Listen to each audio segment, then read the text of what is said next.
Are we live yet? Are we live yet? I can. There we go. There we go. I think it's working now. Cool.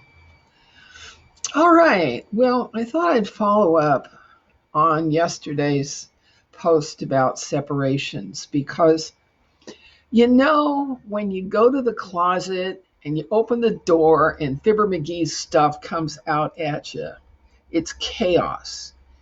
And now, when we go to the news outlets and we've got all these contradictions and paradoxes and people calling each other liars, okay, it's chaos. And so we've got to think about sifting and sorting all this crap, all right?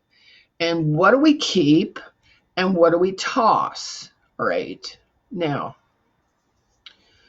there are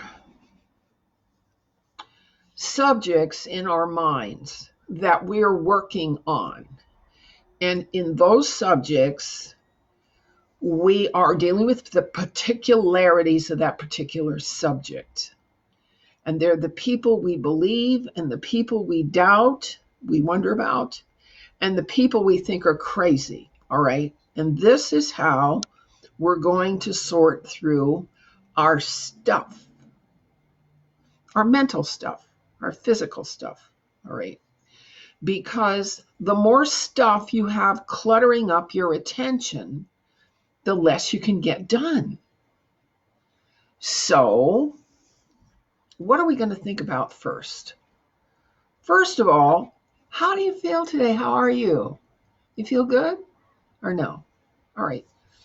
When you wake up in the morning, after you throw all the covers down so that the bed can air, or you make the bed, one or the other. You either air it or you make it. You don't just leave it a jumble, so that you feel like you've done something.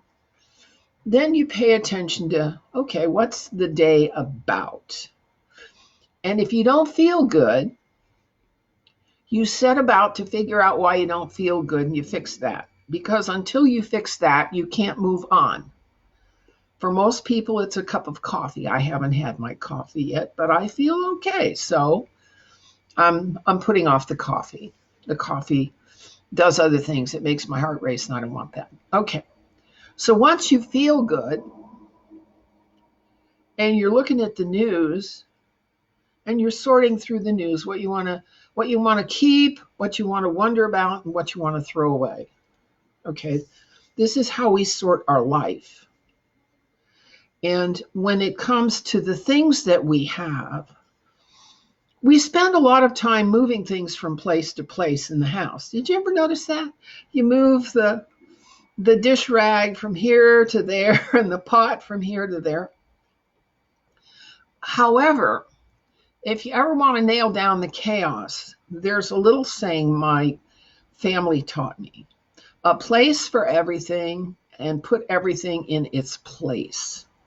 And that means you have to know what the place is. You have to set out a place. So think about, since you're stuck at home, all right, let's figure out where all this stuff goes. And then we can keep it there and the mess, all right. Same with ideas.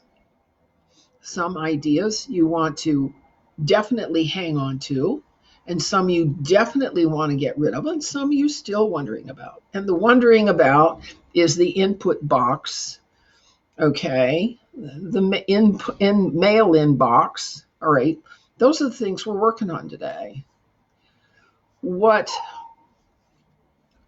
60 years of working in a family business and then in employment and in my own businesses, what I found that rests my soul and makes me feel better is when I see improvement in the situation, whatever the situation is.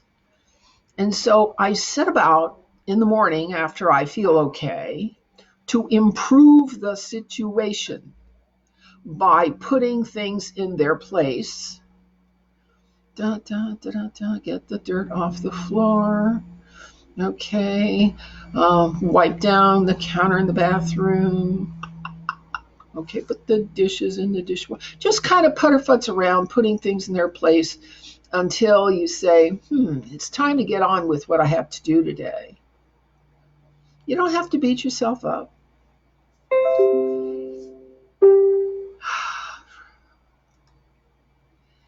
And that's how we proceed with life in a systematic and humane way, not having to push ourselves so hard.